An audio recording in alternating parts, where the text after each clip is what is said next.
In this video, we'll be taking a look at 3 college football games happening on September 2nd, 2022. Welcome back to Cash Out Sports. Let's dive right into it. Oh, and don't forget to subscribe and to click the bell icon to get notified as soon as these videos get released so that you have more time to plan out your bets as we provide these videos on a daily basis. I can guarantee that you'll have all the important information that you'll need on these 3 college football games after fully watching this video. One more thing before we start. If you would like to gain access to our best exclusive betting picks to take your sports betting journey to the next level, then check out our Patreon in the link down below where we offer anywhere from 1 betting pick a day up to 10 betting picks a day and much more. Now let's get started. Tennessee Tech versus Kansas. The Tennessee Tech Golden Eagles and Kansas Jayhawks meet Friday in Week 1 of college football action at David Booth Kansas Memorial Stadium. The Tennessee Tech Golden Eagles have nowhere to go but up after a 3-8 season. The Kansas Jayhawks won 2 games last year and entered the second season under coach Lance Leipold. The Tennessee Tech Golden Eagles return enough production on offense for them to improve on what was a struggling season. Tennessee Tech is still a fairly young roster, and it's won a combined 5 games in the last 2 years. It's a wait-and-see approach with the Golden Eagles. The Kansas Jayhawks were a very young team last season, and they bring back oodles of their key production on both sides of the ball. Will that lead to more success finally for Kansas? Time will tell. However, the Jayhawks have talent, and Leipold is a good coach. This could be a season where Kansas earns some respect.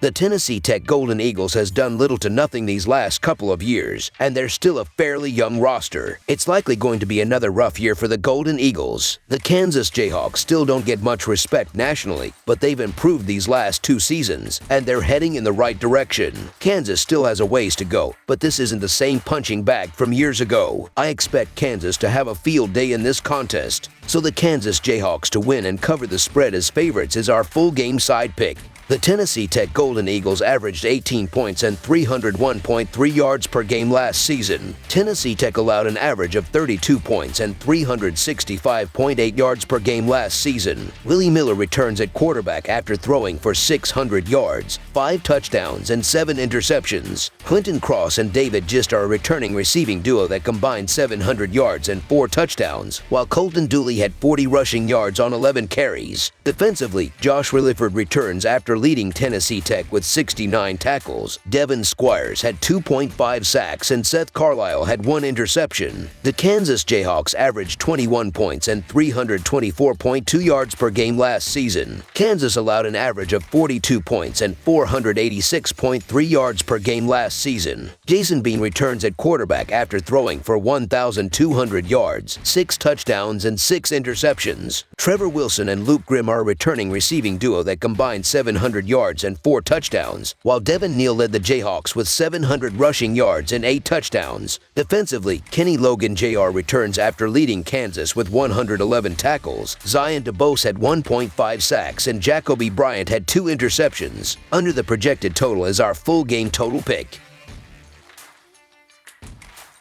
TCU versus Colorado. A new era will begin for the TCU Horned Frogs when they visit the Colorado Buffaloes on Friday night at Folsom Field in the season opener for both teams. TCU is coming off a 5-7 campaign in 2021, leading to the program parting ways with legendary head coach Gary Patterson. Colorado is looking to improve from a 4-8 mark last season as it enters year 3 under Carl Dorrell. This is the first ever meeting between these 2 programs. The Frogs are 1-4 against the spread in their last 5 Friday games and 1-6 against the spread in their last 7 overall. TCU is 0-4 against the spread in their last 4 road games. Meanwhile, the Buffaloes are 4-1 against the spread in their last 5 overall and 2-7-1 against the spread in their last 10 versus the Big 12. The under is 5-2 in Colorado's last 7 at home. The Buffaloes struggled on both sides of the ball last season and they lost 22 players to transfers, including 6 starters, which will be tough to overcome. Head coach Carl Dorrell brought in former Minnesota offensive coordinator Mike Sanford Jr. to run the offense, which means they will focus on running the ball like he did when he was with the Golden Gophers. Unfortunately for them, they don't have a lot of depth at the position after losing their lead rusher to Michigan State. Even though the Horned Frogs struggled against against the run last season, they brought in some talented players through the transfer portal. They have an experienced front seven, and new defensive coordinator Joe Gillespie has changed their defense to help them maximize their speed, so expect them to be better against the run this season. With the Buffaloes throwing for less than 150 yards per game last season, the Horned Frogs will stack the box and force Lewis, who completed fewer than 60% of his passes last season, to beat them with his arm. The Horned Frogs were pretty good offensively last season, especially on the ground where they picked up close to 200 yards per game. Even though they lost Evans in the transfer portal, they still have Miller, who had an impressive average of 7.5 yards per carry, so don't expect a drop in their ground game. In addition to running the ball well, the Horned Frogs also have capable quarterbacks in Duggan and former Oklahoma quarterback Chandler Morris, who will both play in this game. The Buffaloes lost 6 of their best defenders and don't have a lot of experience in the secondary, with their top 2 corners leaving, and will have trouble slowing down the Horned Frogs. With Colorado losing most of their big contributors from last season and struggling on offense, the state is set for a comfortable TCU W. Hiring Dykes means a stylistic change for the Horned Frogs, as SMU upped the tempo to 75.5 plays per game last year while passing the ball at a healthy 53.8% clip.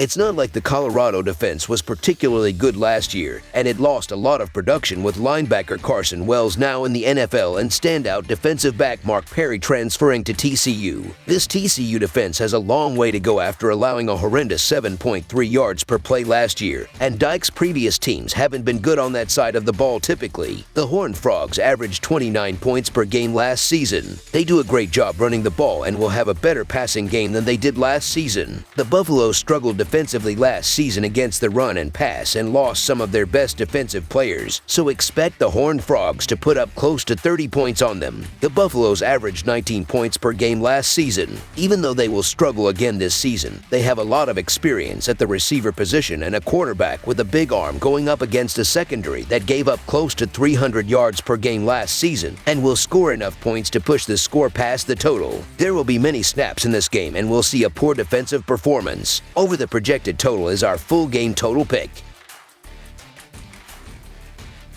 Illinois versus Indiana. This Friday, the Illinois Fighting Illini and the Indian Hoosiers will match up in the first week of the 2022 college football season. This will be the first game of the season for the Hoosiers, but the second for the Fighting Illini. These two teams did not match up in the 2021 season either. The Illinois Fighting Illini picked up their first win of the season in Week 0. They took down Wyoming, as this game wasn't close. Illinois won 38-6, as their defense did a great job of keeping the Cowboys off the scoreboard for the majority of the game. The Indiana Hoosiers are entering this one after a disappointing season last year. They went 2-10, but they have hopes that it will be better this season. They will need their offense to be better this season if they want to be more competitive in the Big Ten. The Fighting Illini are 4-0 against the spread in their last 4 road games and 4-0 against the spread in their last 4 games overall. The Hoosiers are 0-5 against the spread in their last 5 home games and 0-4 against the spread in their last 4 games overall. The under is 8-3 in Fighting Illini last 11 games overall. The over is 4-1 in Hoosiers' last 5 games in September. The home team is 5-2 against the spread in their last 7 meetings. The Indiana Hoosiers are going to get the benefit of the doubt at home, and Illinois hasn't been good on the road over the years. However, Indiana has a lot of question marks on its roster and the lack of playmakers is concerning. Illinois also has a game under its belt to get the rhythm underway, and the Fighting Illini looked encouraging, regardless of what you think of Wyoming. Illinois is more than capable of winning this game outright. I love the way the Fighting Illini looked against Wyoming. I understand that they are a weaker opponent, but the offense was humming and they were putting pressure on the opposing quarterback. They will do that again in this one, as Illinois will be able to keep the Hoosiers off the scoreboard for the majority of this game. So Illinois to cover the spread as underdogs is our full game side pick.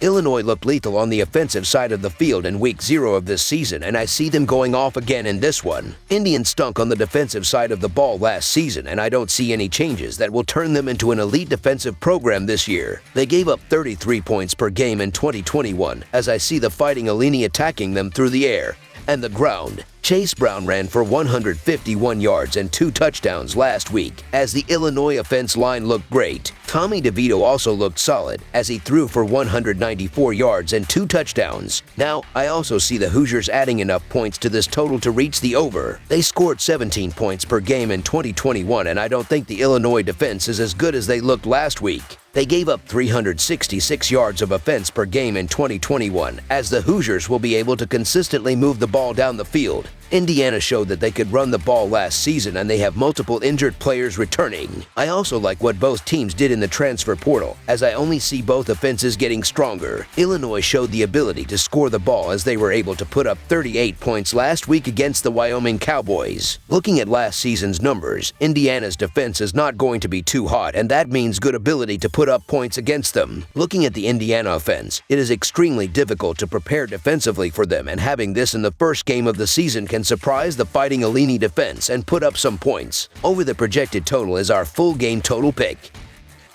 That's all for now, so if you have any other games you would like reviewed, then leave a comment down below with the game you would like analyzed. Subscribe to our channel, leave a like on this video, and we'll get to it as soon as we possibly can. We would also love to hear your opinion on the picks presented to you in this video, whether you agree or disagree with them, so leave a comment down below and do let us know.